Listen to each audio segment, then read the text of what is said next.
Swayam Prabha. Digital India. Educated India.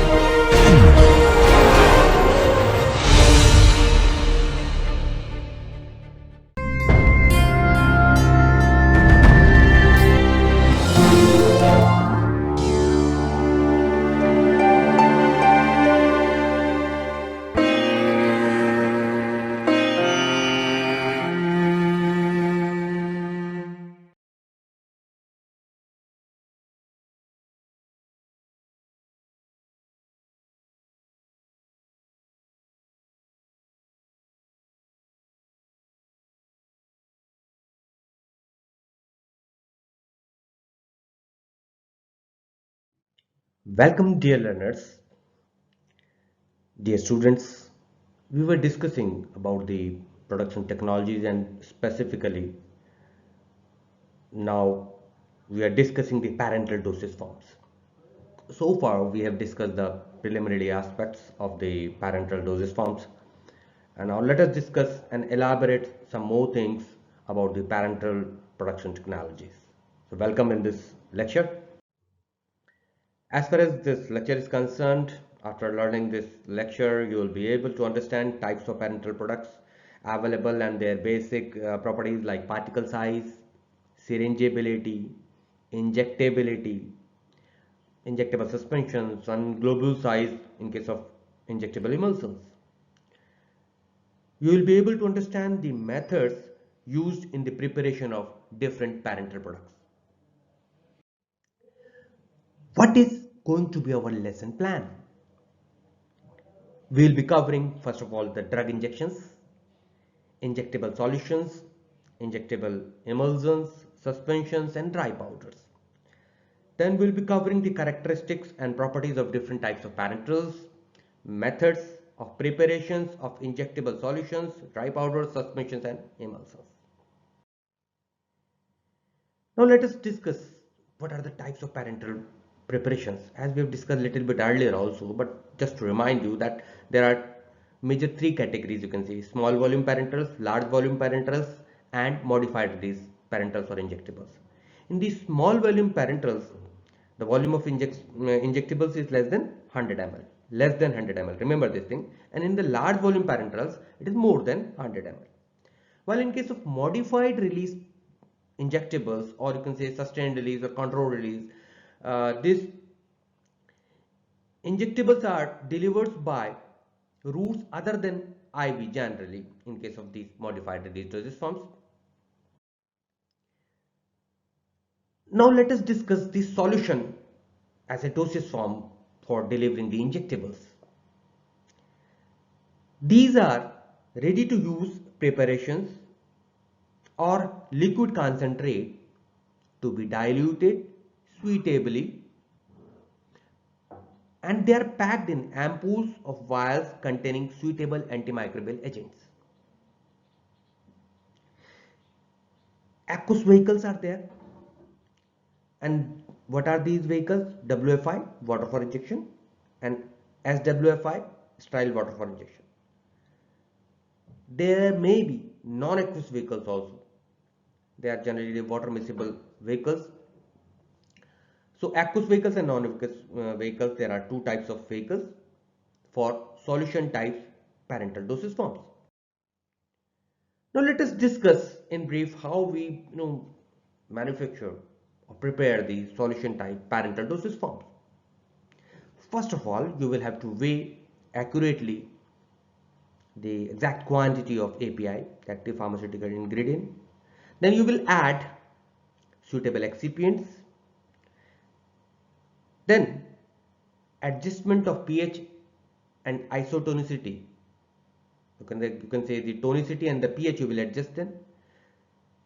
Then filtration, sterile filtration is done using 0.22 micron membrane filter.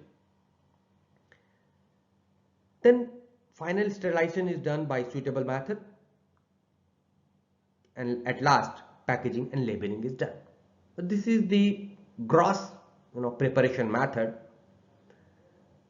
by which we can prepare the solution type injectables.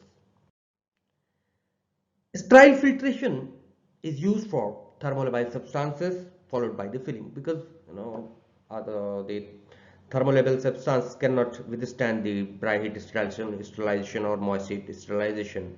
So that's why the sterile filtration is done, and for this 0.22 micron membrane filter is used uh, as filter head. Especially in case of proteins, it is used. Membranes such as hydrophilic polyvinylidene difluoride, hydroxyl modified hydrophilic polyamide membranes are used. Thermostable drugs are sterilized by the autoclaving, you can say dry heat sterilization you can perform, or moist heat sterilization you can perform. So there is no issue with the thermostable drugs. So you will have to take care of the thermolabile substances, especially like proteins, hormones, which are susceptible for degradation in the higher temperature. Small volume parenterals, these are ampoules, solution, liquid filled concentrate, vials, plastic blow fill seal ampoules, pre-filled syringe, and needle-free injections. So these are the small volume parenteral, and you are familiar with these parenterals in general. Okay. Now moving to the suspensions. Parenteral suspension is the dispersion of solid into the suitable vehicle, water or oil, depending on the solubility of API. Suspensions are one of the most difficult preparation of parenterals. Remember this thing. Solution is very easy. You just mix it, adjust the pH tonicity, and done. Sterile. Filtration you do, and then it's okay. But suspension cannot be administered by IV route, as it needs to fulfill the requirement of syringeability and injectability. These are the two terms which we have discussed a little bit earlier also in the pre-formulation case also, and you might be aware of this thing, but we'll discuss this thing. In the ideal requirement for the parenterals, there must be maintenance of particle size distribution. Particle size must be distributed uniformly. We cannot have uneven distribution of particle size in the formulation. Zeta potential must be maintained to maintain the stability. Rheological properties, stability of the suspension sometimes increases on increasing the viscosity. So by adding some amount of protective colloids or compounds such as sorbitol, you can improve the viscosity, and thereby you can improve the rheological property, and thereby stability of the suspension can be maintained. Surface activity is to be maintained with the help of adding the wetting agent, so that the contact angle is ascertained to improve the wetting of these solid particles in suspension. Until the effective wetting is there of solute particle, the drug formulation will be a failure. In suspensions, parenteral dosage forms, solid content ranges from 0.5 to 5%, but may go as high as 30% in some antibiotic preparations. Redispersibility is one of the most required phenomena, most required criteria, most required property. The cake formation must be prevented, or may be prevented, by the use of surface active agents which may reduce the interfacial tension between the particle and the vehicle. For example, polysorbate 80 we can use, lecithin we can use, hydrochlorides like sodium carboxymethyl cellulose, they increase the effect of surfactant. So redispersibility we have to ensure, so that the cake formation is just is redispersible. But whenever because the suspension may may tend to form the cake, the particle may have the coalescence tendency. Okay, so it should be easy to redisperse whenever we are talking about a suspension type parenteral dosage form. So let us discuss the method of preparation. That what you'll do, you'll take this soluble that component vehicle, you will add, filter it, then the heat distillation is done. Thereafter you will transfer the content to the container and sterile antibiotic powder is added here. Evaluation is done and then aseptic packaging is done. Evaluation like leakage test you can perform. Okay. So aseptic packaging is done. This is the simple method. In the another method, there may be two different type of methods. In this two different second method, vehicle preparation and filtration is done. And thereafter, the drug and the co-solvents are added into that vehicle preparation. So vehicle plus drug and the co-solvent solution is crystallized for the drug. So crystallization of drug is there in this step. Then separation of crystal is done.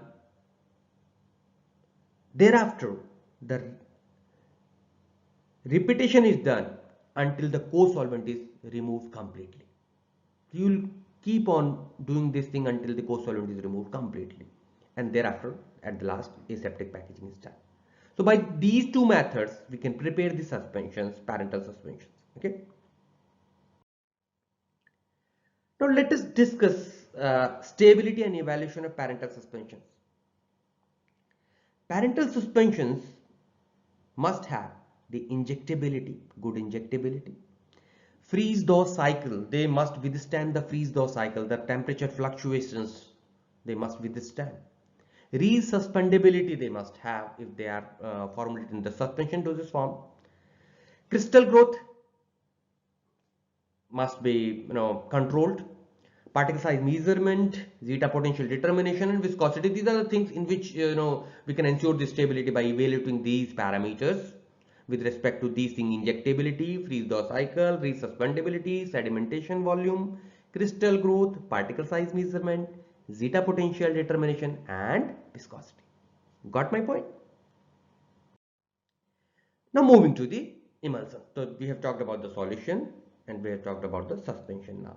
Now what is the TAN? TAN is for the emulsions. Emulsions, again we know they are the biphasic dosage forms. They are milky white in appearance. Average globule size of an emulsion is generally 1 to 5 microns, and globules larger than 5 microns should be less than 0.05% of the total volume of the emulsion. Got my point? Remember these things because they are many times asked in the GPAT examinations.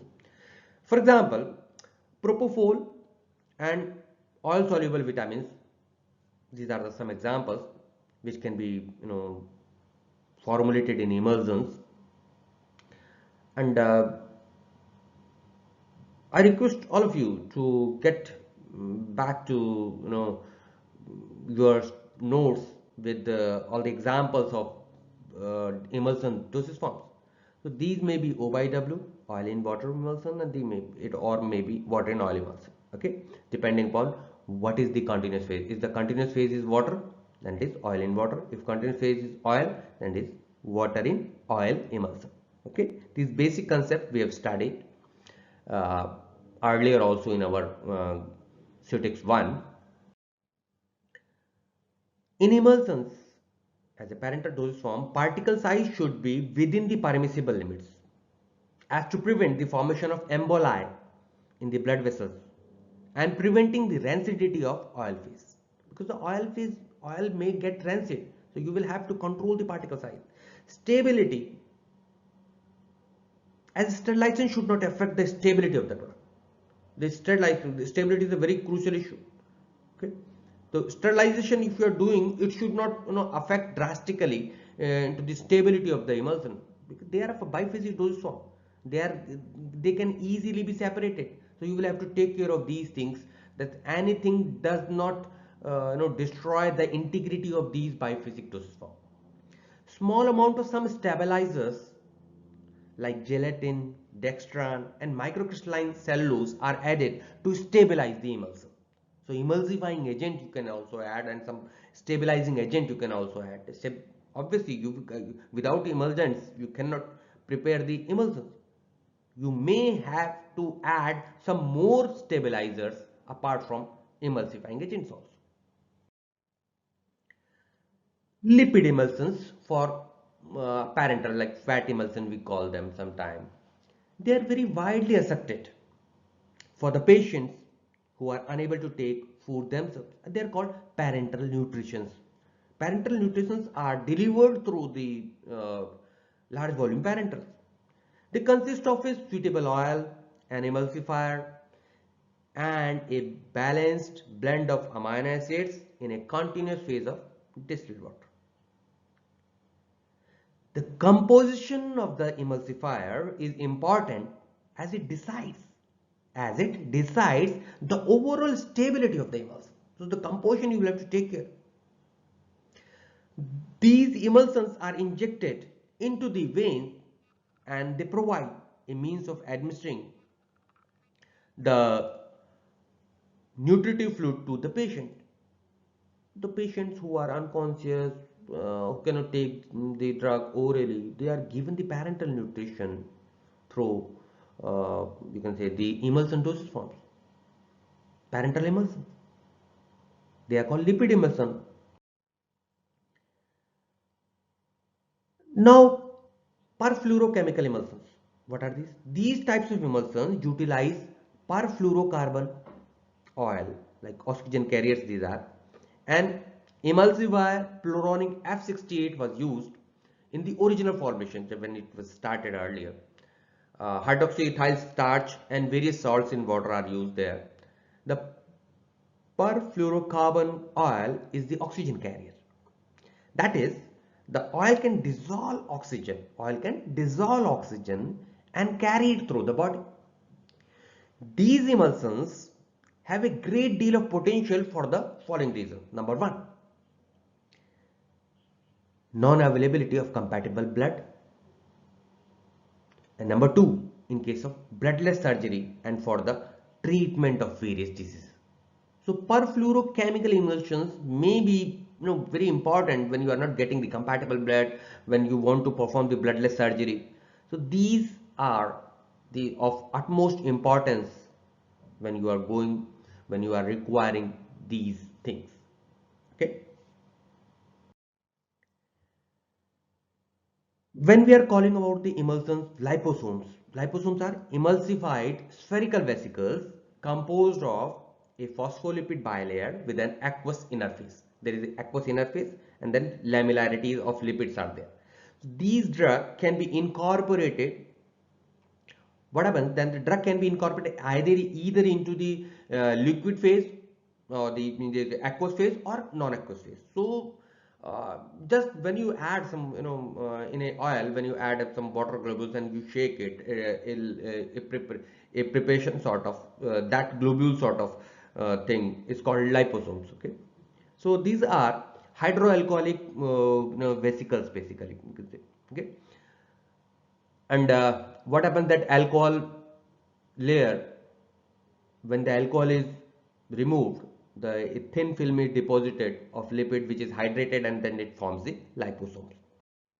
After the liposomes are one of the kind of emulsions uh, which may be used for parenteral dosage forms. So, though we are not discussing it in great detail, just introducing you because you have already discussed it. We have already covered it in our undergraduates. Dry powders. These types of preparations are more suitable for those drugs which are too unstable either physically or chemically in an aqueous medium. The reconstituted product is usually aqueous solution and occasionally it may be in aqueous suspension form. Say for example, ampicillin trihydrate. Do you know? Do you remember many of the formulations you might have seen the injectable they are in powder form? You have to reconstitute. You will add sterile water for injection there. They are supplied with the water for injection rather for reconstitution because they are unstable in liquid phase. That's why they are kept in dry phase in the dry powder form, and at the time of delivery itself only they are reconstituted with the vehicle and then injected immediately. Okay. So dry powder for reconstitution as an injectable product may be produced by following methods. What are these methods? Aseptic crystallization and dry powder filling. Second is spray drying, and third is freeze drying. So these are the three aspects we will be also be discussing in our series of lectures, spray drying and freeze drying exclusively. But these are the three methods, major methods of dry powder manufacturing. Aseptic crystallization is the first method. Let's take this method. You will take drug and the solvent, the API and the solvent. API will be dissolved into the solvent. Then non-solvent is added there. Crystallization occurs. Thereafter, you will collect the crystals. Milling and blending is done, and the powder obtained is packaged simply aseptically. Okay, this is called aseptic crystallization. This is the first method. Now we are moving to the next method, spray drying. Spray drying, as the name suggests, you are just drying a spray. What is this? That sterile filtered solution of drug. Sterile filtered solution of drug is metered into the drying chamber, where it passes through an atomizer. It is passing through the atomizer, and that creates an aerosol of small droplets of liquids. Okay, you are you are blowing the sterile filter solution of drug and atomizing it, and it is being dried simultaneously. The aerosol comes into contact with the stream of hot sterile gas. Usually it is hot air, dry hot air. The solvent evaporates quickly, allowing drug to be collected as a powder, and is coming in the form of a powder from the bottom in the form of a uniform hollow spheres. The powder is then filled into the vials. What is happening? That they actually, what is happening that is, say for example, this is a drug core. Okay, drug core. So it is having the solvent. So what is solvent? It's outer, in the outer crust, the solvent is removed. Okay, so only at the last, in between this in the hollow, why they are found in the hollow one? Because the in the inner core, at the last moment, the last traces of the solvent are blown out, leaving behind a hollow sphere. So these are hollow sphere powders which are having good free flowing property and good solubility. So spray dried products, that's why they are quite wonderful with respect to the quality of the product. Okay, now moving to the next topic or next method of dry powder manufacturing is freeze drying. You will take the drug solution into the vial.